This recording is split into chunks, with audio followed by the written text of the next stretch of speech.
Baik, Mas Hanta, apa yang Anda baca dari pernyataan PDIP soal Jokowi dan Gibran bukan lagi kader? Betul, ini sulit untuk rekonsiliasi bagi kedua pihak, Mas Hanta. Ya, Bung Ibrahim, menurut saya di dalam politik itu tidak bisa semata-mata kita lihat de jure-nya di atas kertas, tapi lebih penting di atas itu semua soal apa realitas atau de facto dan legitimasi politik di dalam politik itu sendiri.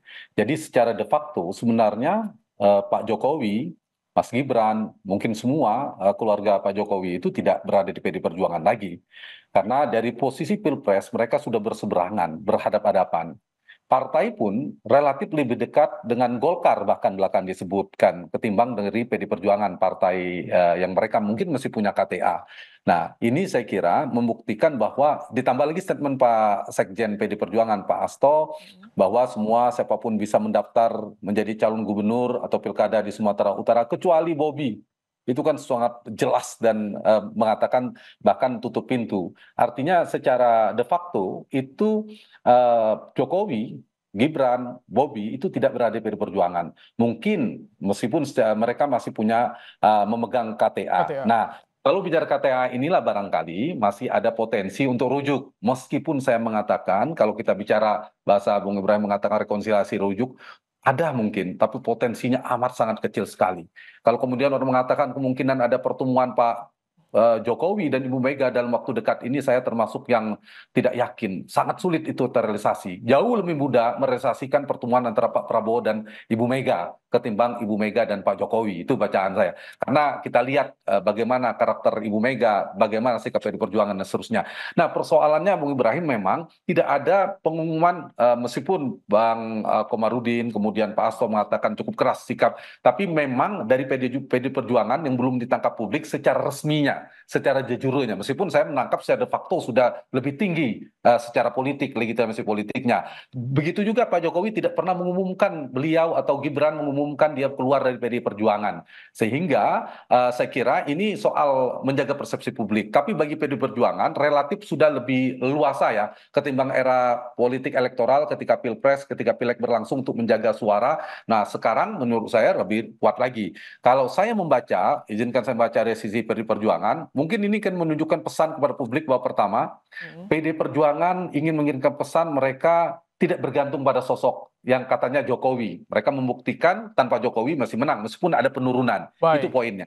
Yang kedua, memang ingin menjaga marwah dan institusi partai kalau saya tangkap. Mm, Itu yang diperankan oleh Mas Hasto. mm. Meskipun mungkin ada potensi dari sisi Mbak Puan, mungkin Oke. komunikasi politik dan seterusnya. Dan terakhir, mungkin PD Perjuangan ini mengirimkan pesan mereka partai yang Mm. sering dikatakan partai kader dan partai ideologis. Oke, Jadi ini efeknya tanpa Jokowi. Begitu baik. kira-kira yang ingin ditangkap. Sementara Pak Jokowi Mm. dan Mas Gibran juga saya pikir sedang melakukan apa kemungkinan alternatif alternatif politik untuk menjalankan apa berpolitik di masa mendatang apakah Oke. mungkin perahu politik yang baru. Nah, Mas Hanta, kalau misalkan Anda lihat, apakah ini dengan adanya penegasan yang tadi disampaikan, apakah ini sinyal kalau PDIP justru akan berada di luar koalisi pemerintahan Prabowo Gibran?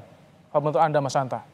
Saya melihat masih punya peluang kedua-duanya ya, 50-50. Tadi saya sama, tidak di Kompas TV maupun di TV yang lain mengatakan, saya hanya yakin Ibu Megawati Soekarno Putri, tentu yang megang kendali PD Perjuangan, yang paling kuat, yang saya percaya bisa menolak ajakan bergabung di pemerintahan. Meskipun ada potensi tetap bergabung, ada. Ketimbang partai yang lain, dibandingkan Nasdem misalnya, PKB dan PKS. Kalau PKS saya bilang soal diajak atau tidak, PKB soal rutenya, dia muter dulu. Kalau Nasdem sepertinya tinggal sedikit lagi.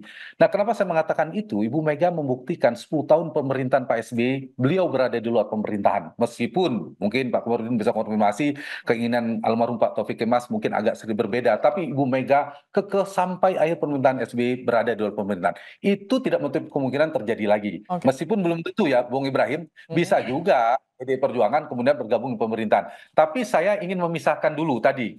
Eh, saya mengatakan pertemuan Ibu Mega dan Pak Prabowo itu Mm. jauh lebih besar potensi terrealisasi ketimbang pertemuan Ibu Mega dan Pak Jokowi. Oke. Kenapa? Karena Pak Prabowo dengan Ibu Mega memang betul tidak ada problem secara personal, pernah Mm. berpasangan seterusnya. Jadi Baik. kekecewaan atau kekecewaan politik yang luar biasa dari Ibu Mega, bacaan saya Oke. ya, mohon maaf, itu bukan kepada Prabowo, lebih kepada Pak Jokowi. Nah, Baik. karena itu untuk membaca Bung Ibrahim, apakah mungkin PDI Perjuangan bergabung atau tidak, kita lihat dulu. Kalau pertemuan Ibu Mega dan Pak Prabowo tidak terrealisasi, itu semakin kecil peluangnya. Oke, Tapi kalau terrealisasi, meskipun belum otomatis, itu potensinya, hilal politiknya agak kelihatan. Ada potensi mereka gabung pemerintah masih ada. oke. Jadi ini Sinyal-sinyalnya ya, kita keperluannya tunggu sama-sama soal lah. tadi Ya, adanya Pak Prabowo pertemuan-pertemuan. keperluannya gabung membidik PDI Perjuangan Ibu Mega itu sangat penting Oke, sebagai pemerintahan. saya Itu ingin juga terakhir ke